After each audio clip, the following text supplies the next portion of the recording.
Assalamualaikum warahmatullahi wabarakatuh. Perkenalkan, nama saya Yul Handani, NIM 17005138, jurusan Pendidikan Luar Sekolah, Fakultas Ilmu Pendidikan, Universitas Negeri Padang. Baiklah, untuk kesempatan kali ini saya akan berbagi sedikit ilmu dengan teman-teman semua serta pengetahuan yang saya miliki serta solusi yang dapat saya berikan untuk masyarakat terhadap dampak yang ditimbulkan oleh COVID-19. Seperti yang teman-teman ketahui bahwa 100 negara yang ada di dunia sekarang ini diserang oleh wabah COVID-19 atau yang lebih dikenal dengan virus corona, yang merupakan virus yang berasal dari Wuhan, Cina, yang sekarang sudah menyebar ke seluruh dunia, termasuk di negara yang kita cintai ini, yaitu Indonesia. COVID-19 atau yang lebih dikenal dengan virus corona adalah suatu bentuk virus yang menginfeksi pernapasan kita, sehingga kita memiliki gejala seperti batuk, sesak nafas, pilek, hingga kita demam tinggi. Virus corona ini sangat membahayakan bagi kesehatan kita karena dia bisa merusak paru-paru sehingga kita sulit untuk bernapas dan juga menyebabkan kita kejang-kejang. Penyebaran virus corona sangat cepat, sehingga pemerintah memberikan kebijakan kepada kita untuk kita tetap di rumah saja. Kita melakukan kegiatan belajar, bekerja, ibadah di rumah saja. Kebijakan yang diberikan atau yang dikeluarkan oleh pemerintah adalah suatu upaya untuk memotong atau memberhentikan rantai dari penyebaran COVID-19. Jadi sebaiknya kita mematuhi kebijakan tersebut agar kita terhindar dari wabah COVID-19. Bukan masalah sosial saja atau masalah kesehatan saja yang dihadapi oleh masyarakat akibat dari dampak COVID-19 ini, tetapi juga mengakibatkan perekonomian Indonesia merosot sangat jauh atau turun dari sebelumnya. Dari artikel yang pernah saya baca bahwa dampak dari COVID-19 membuat perekonomian Indonesia menjadi kacau karena disebabkan oleh perkantoran, pabrik, dan perusahaan dinonaktifkan selama pandemi ini, sehingga para karyawan dan pekerja dirumahkan oleh pemerintah, dan tidak adanya operasi atau pemasukan yang didapatkan oleh perusahaan tersebut. Karena tidak adanya pemasukan yang didapatkan oleh perusahaan, perkantoran, dan pabrik, mereka membuat keputusan yang harus diterima oleh sebagian karyawan, yaitu PHK.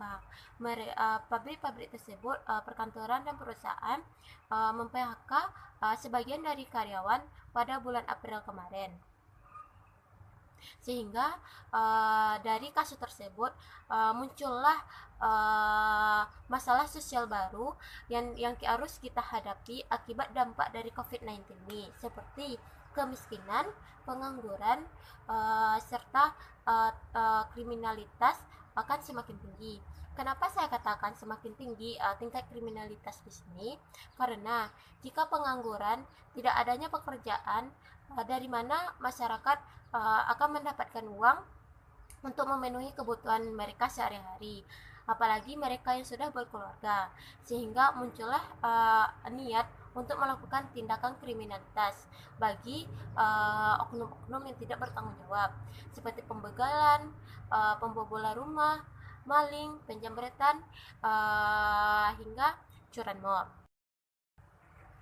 Tetapi bahaya yang disebabkan oleh COVID-19 ini tidak membuat masyarakat takut untuk keluar rumah, karena penelitian atau yang sudah saya lakukan, saya melihat beberapa masyarakat tetap melakukan kegiatan di luar rumah, sehingga mereka tidak menuruti kebijakan dari pemerintah, seperti contohnya tidak memakai masker keluar rumah, serta tetap berkumpul dengan masyarakat lainnya di luar rumah. Terutama yang saya lihat banyak yang melakukan pelanggaran tersebut adalah anak muda atau remaja. Mereka tetap melakukan kontak sosial dengan teman-temannya atau dengan orang lain. Ada beberapa anak yang sudah saya tanyai kenapa tidak memakai masker saat keluar rumah. Mereka menjawab, kami keluar cuma dekat kak, tidak lama-lama, dan merasa minder untuk memakai masker. Yang terakhir mereka sesak napas saat memakai masker. Padahal masker itu digunakan untuk menghindari kita agar tidak terjangkit virus corona. Oleh sebab itulah di sini peran keluarga sangat diperlukan untuk memutus rantai dari COVID-19 ini. Kenapa saya katakan begitu?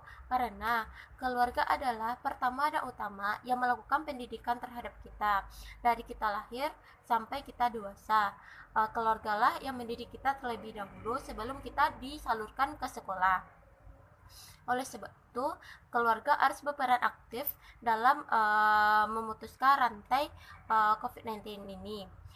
Termasuk para keluarga yang sudah memiliki anak remaja, setidaknya dapat memberikan pemahaman kepada mereka apa itu COVID-19, apa itu bahayanya, dan apa dampaknya bagi kita, sehingga mereka dapat mengerti bahwa ini dapat memiliki dampak terhadap dirinya sendiri.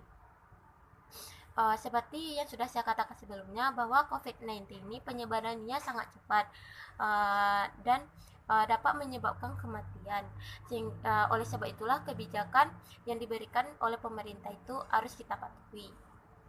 Mungkin dari keluarga yang paling susah untuk memberikan pemahaman kepada anak-anaknya, yaitu anak-anak yang berusia anak-anak yang berusia balita atau anak-anak yang masih aktif dalam masa bermain, yang sebelum COVID-19 mereka bermain di luar ruangan dengan teman-teman sebaya, sehingga pada terjadinya wabah COVID-19 mereka harus ditetapkan atau harus berada di rumah saja.